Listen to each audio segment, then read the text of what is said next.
Okay, hello everybody, and welcome to another episode. We're back here at the Temple of the Aegis, and we're going to be starting our Underworld run. It's not as simple as the Fissure of Woe was, sort of just jumping in there, because there's a few things that I can show you to do with one of our heroes, in particular Gwen. Now this episode, I'm not quite sure how it's going to come out. It'll probably be a lot of parts, just like the Fissure of Woe was. I'm just going to wing it. If I don't really like how it goes, I'll probably reshoot it. But because I've not done as much research here as I did with the Fissure of Woe. The thing is, the Underworld is probably the hardest place in the game. It's the most farmed place in the game. There's so many different people who know so many different things about the Underworld. There's really, I feel a bit uneasy trying to go sort of in depth about all the different stuff here. So I'm just going to try and stick as closely as I can to the lore. So I'm not going to be coming out with weird little skill things like I was in the Fissure of Woe and stuff. So yeah, let's talk about the Underworld. What does Wiki describe the Underworld as? I guess this is as good an introduction as any. The Underworld is the realm of Grenth. Many years ago, Doom, the cruel and unjust god of death who neglected his duties and enslaved the dead, was deposed here. When the body dies, the spirit will be released into the Rift. These spirits will find their way to the Underworld, normally via the River of Souls. Here, the spirits are led to their final resting place depending on numerous factors, such as how they performed in life and how they died. More recently, this realm has become infected with the memory of the fallen god of death. Mysterious forces have been intercepting the river in the realm of torment, before it even reaches the Underworld. Demons have appeared across the realm, terrorizing the dead. In desperation, Grenth has opened up his realm to ascendants from the mortal world to help cleanse his realm of evil. Okay, so now how do we know a lot of this? Like I said, in the Fissure of Woe episodes, I was talking about how it's a little bit ambiguous when you go into these realms, why you're actually going there. The Underworld's quite interesting. Like I said, there's been a lot of updates to do with the Underworld. Basically, in 2009, it was in 2009, they added this final boss, this boss fight against Doom. But this was at Halloween they added this quest, and with it they added a whole quest chain. Loads of quests that sort of introduce you to the Underworld and talk to you about Doom and give you all this really interesting lore. But the problem is this quest chain is only actually available at Halloween, so I kind of had to make a bit of a difficult decision here, really. I had to decide, do I want to do the Underworld now and give you kind of a semi-incomplete experience of it, I guess, or should I wait till Halloween and then sort of do it all together? Halloween's more than just the Underworld and Doom, though. It's got all this stuff to do with Mad King Thorn, and I've already got a whole load of episodes planned to do with Halloween. So I've kind of made the decision, and especially since I will have started work when Halloween comes, I don't know whether I have time to do big long runs like this. So I've decided to go ahead with the Underworld now, and you won't get, you'll get pretty much the full picture, but you will miss out on that first quest chain, which I will, when we go to Halloween, do later on. So we'll have this, and then we'll have kind of like a weird prequel episode thing. It was a difficult decision. It's kind of annoying that those quests are only available at Halloween, but I can't really do much about it, guys. So I mean, everything will make sense and we'll understand. We just kind of won't get those first introductory quests, and I'll talk and I'll explain how they all slot in together and how it all works. So for now, all we really need to know is that we can speak to the voice of Grenth, who says, oh no, that's his inscription, who says, people seek the aid of Grenth for many reasons. Do you dedicate this offering? He says pretty much the same thing as Balthazar's guy did. Do you seek to serve the god of death? The challenges you shall face in the Underworld are far greater than any of you have experienced in the mortal realm. And indeed, they're far greater than the most places we've been to, including the Fissure of Woe, including the Domain of Anguish, I think.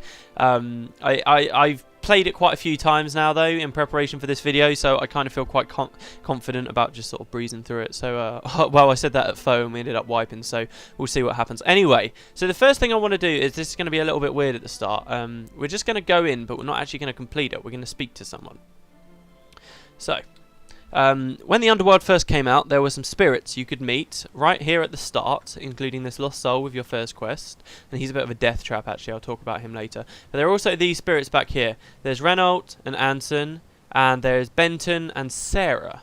Okay, and now if we come to these guys, I'm not sure what actually causes them to start speaking. There we go. Sarah says, Gwen, my poor baby Gwen, where are you? She runs into the middle. He says, this is not at all what I expected. I was a great warrior once. I gave my life defending the wall.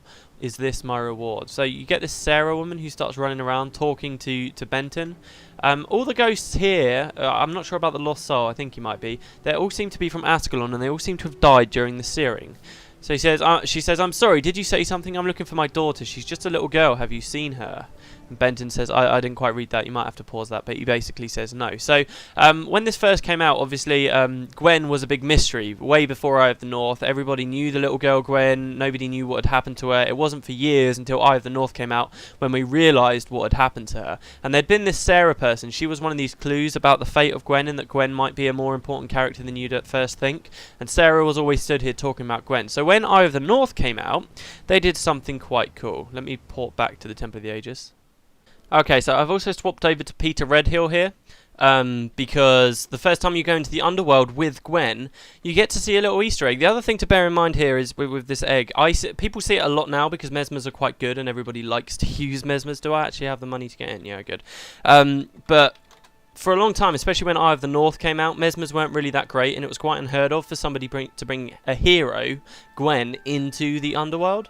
So this was quite well hidden, and it's pretty cool. It's kind of annoying now because I've seen it so many times, but this is some pretty cool dialogue. Once you've seen it once, you can never see it again, though, and I've already seen it on Matt because of my test runs, which is why we've swapped characters. So this goes quite fast. I will do my best to keep it up. But who knows, I never seem to be able to, and there's a hell of a lot of dialogue here, so here we go. Sarah meets Gwen. Look, Sarah looking so shocked there. Let's do it. Gwen? Has anyone seen my daughter? Gwen? Gwen? Mummy? Mother, is that you?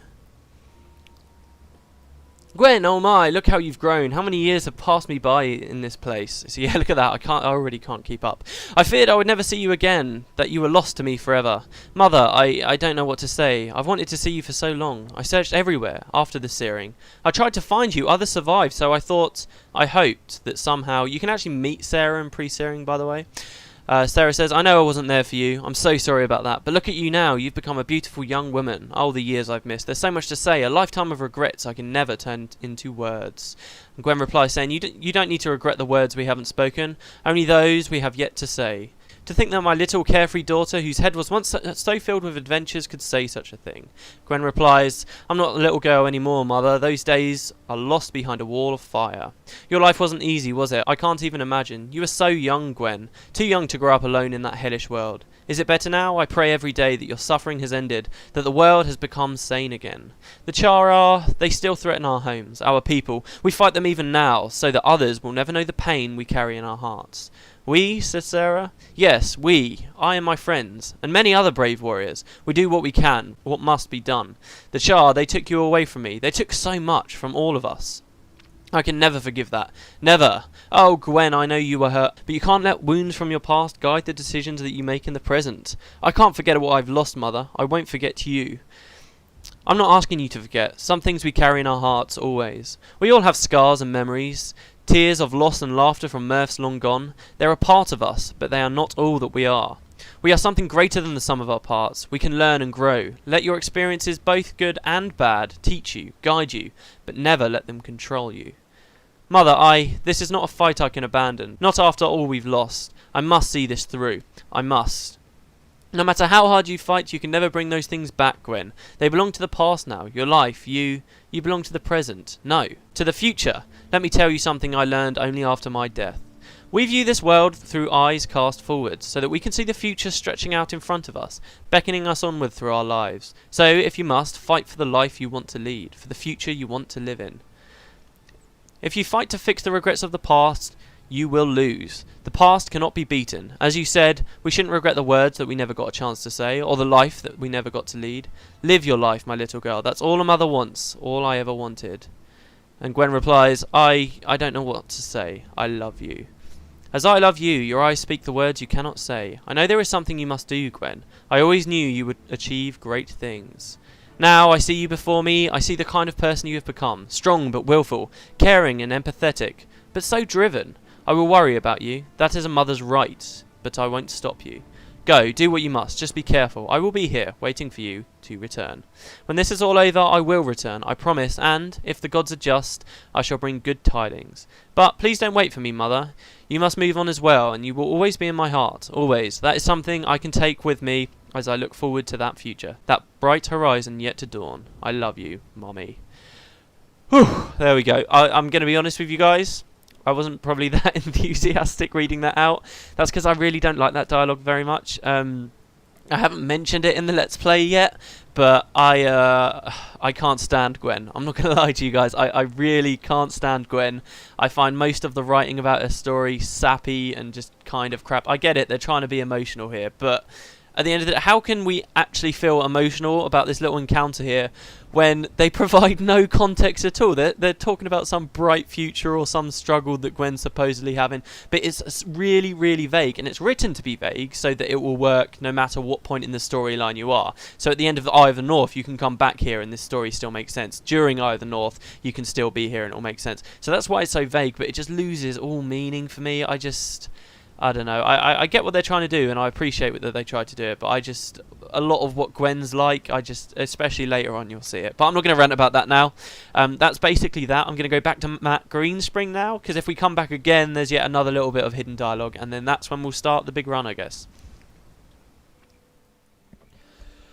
Whew, okay, here we go.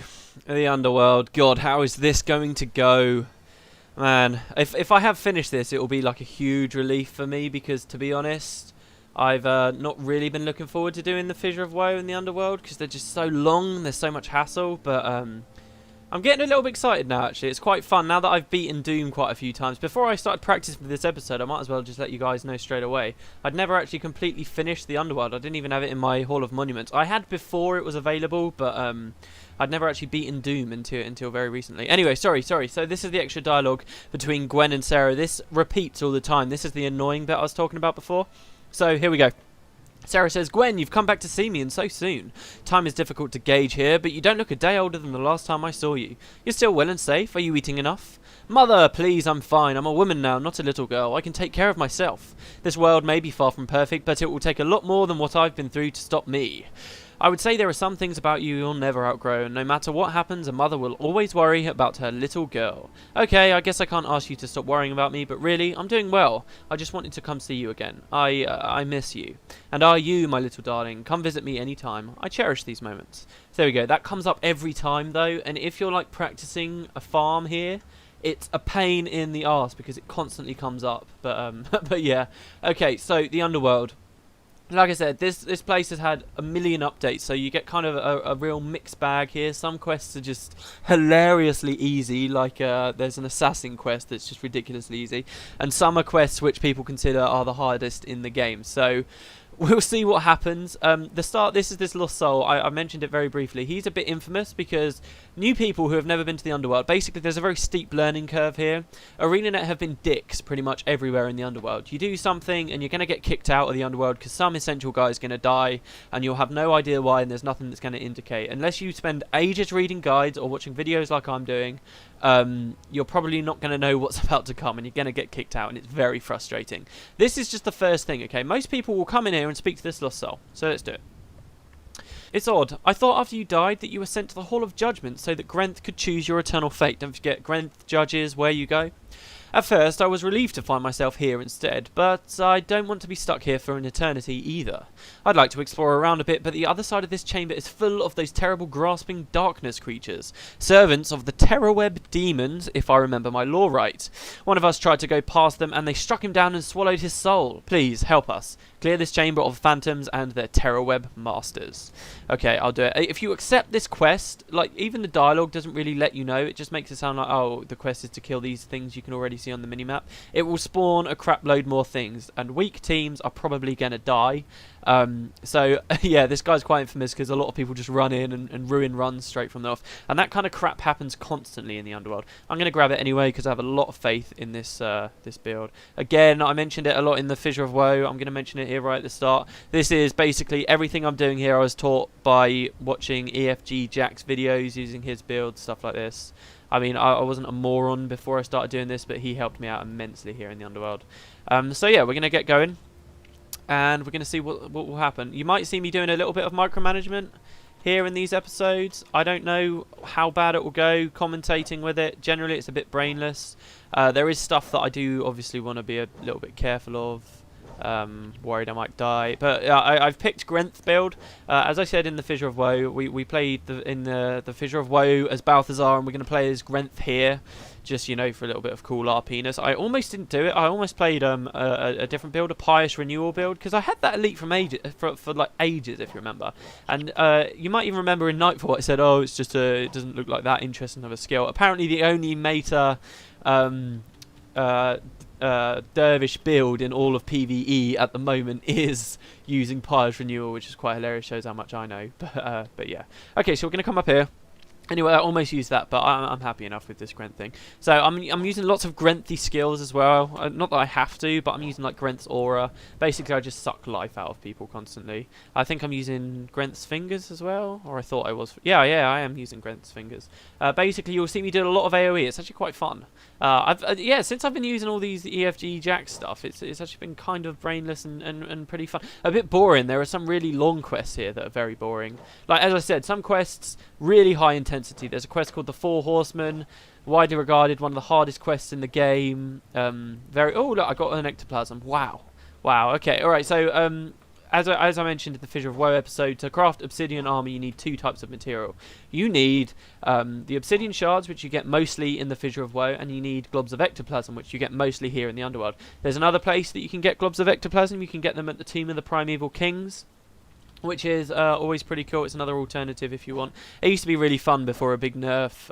Like, you could play as an assassin Mesmer who'd do it, and I used to do that all the time.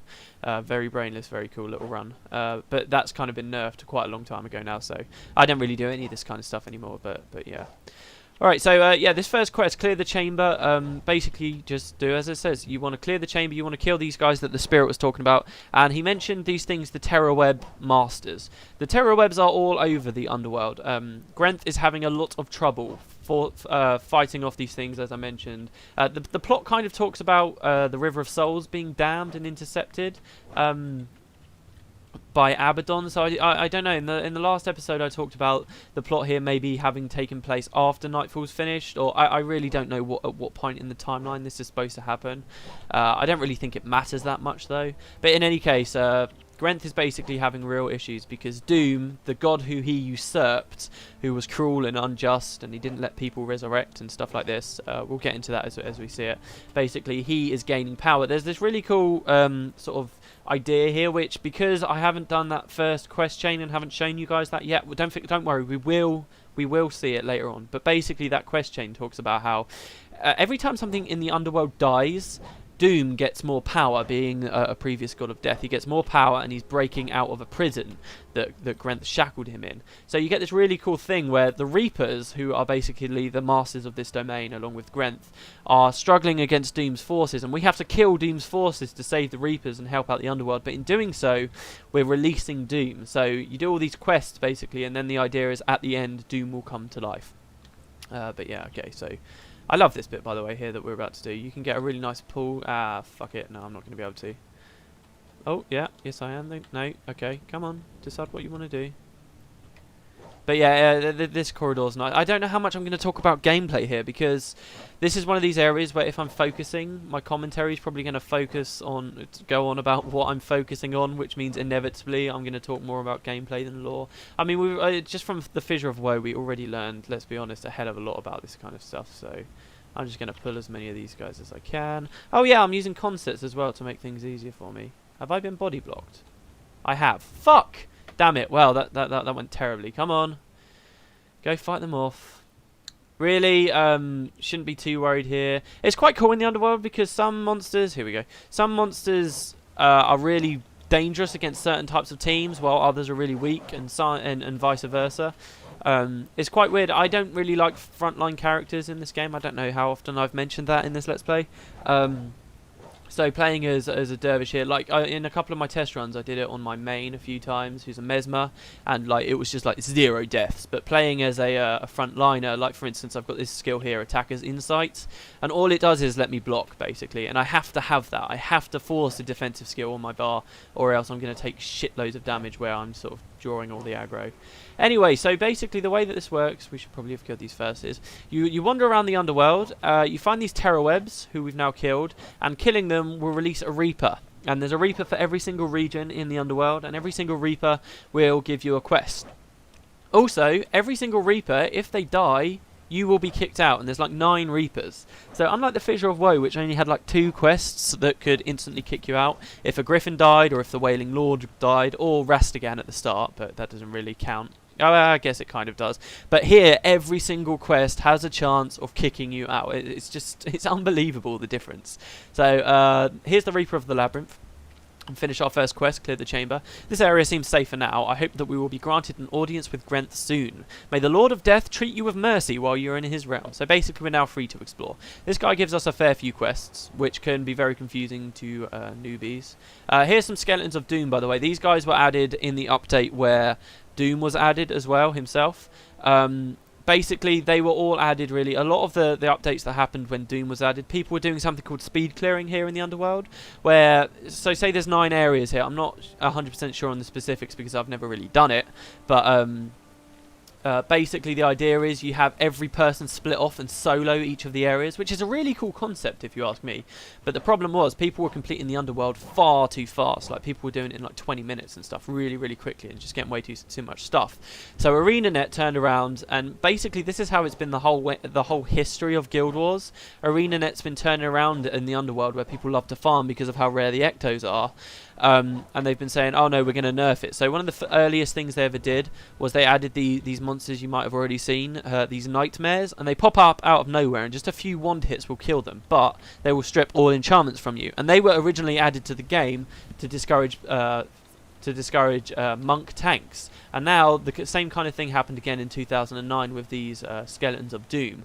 And what it's really had a knock-on effect, because while yes, it's discouraged people from farming those areas or making the areas slightly more difficult to farm, it's also at the same time made the area a lot harder for regular parties like mine, which is why so many people struggle with it. And it frustrates me a little bit that these updates have done this, because really they were there to target